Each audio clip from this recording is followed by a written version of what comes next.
turut berduka dan berempati bagi keluarga yang ditinggalkan anak karena penyakit atau gagal ginjal. Semoga masalah gagal ginjal ini ketemu solusinya.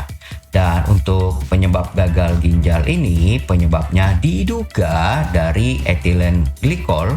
Dan apakah etilen glikol itu? Sebelum dilanjutkan, jangan lupa klik subscribe dan aktifkan tombol loncengnya.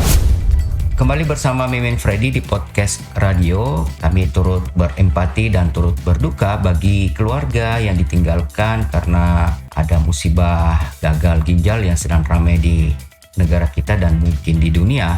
Dan diduga salah satu penyebab itu belum final, yaitu adanya etilen glikol. Dan apa sih etilen glikol itu dan apa kegunaannya? Etilen glikol adalah anggota paling sederhana dari keluarga glikol senyawa organik, guys. Jadi glikol ini adalah alkohol dengan dua gugus hidroksil pada atom karbon yang berdekatan. Etilen glikol yang biasa juga disebut 1,2 atau 1,2 etanadiol merupakan cairan yang tidak berwarna, memiliki rasa manis dan tidak berbau, mirip-mirip pemanis buatan gitu ya. Etilen glikol merupakan senyawa industri yang digunakan untuk berbagai produk konsumen. Contohnya sebagai anti beku, cairan rem hidrolik, beberapa bantalan tinta stempel, dan bahan pulpen. Dan ini bisa juga digunakan di pelarut, cat, plastik, dan kosmetik. Saat ini diproduksi secara komersial dari etilen oksida yang diperoleh dari etilen glikol, dan beberapa turunannya agak beracun ya, sehingga jika masuk ke dalam tubuh dalam kadar tertentu bisa mempengaruhi organ tubuh dan menyebabkan kematian. Jika etilen glikol terurai menjadi senyawa beracun dalam tubuh, maka pertama-tama ia akan mempengaruhi sistem saraf pusat, kemudian jantung, dan akhirnya menuju ke ginjal. Jika tidak terdeteksi atau tidak diobati, konsumsi etilen glikol dapat menyebabkan toksisitas yang serius atau fatal.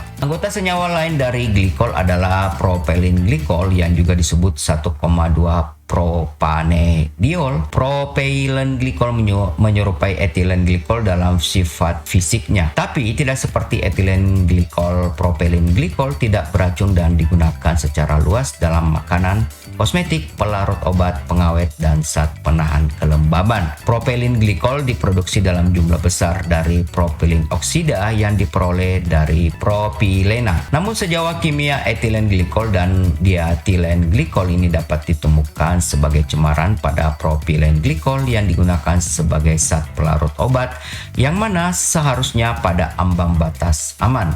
Jika dicurigai adanya kandungan senyawa kimia etilen glikol dalam obat sirup dan menyebabkan efek toksik pada tubuh, maka penting dilakukan pemeriksaan laboratorium dengan metode analisis yang akurat dan sensitif, serta menghentikan peredaran obat. Nah, demikian guys, atau apa sih etilen glikol itu dan apa kegunaannya. Jika ada komentar lain atau ada sesuatu yang ingin ditambahkan, silahkan tulis di kolom komentar, dan jangan lupa dibagikan agar makin banyak yang mengetahui. Dan jangan lupa juga klik like-nya dan aktifkan tombol loncengnya. Sampai jumpa.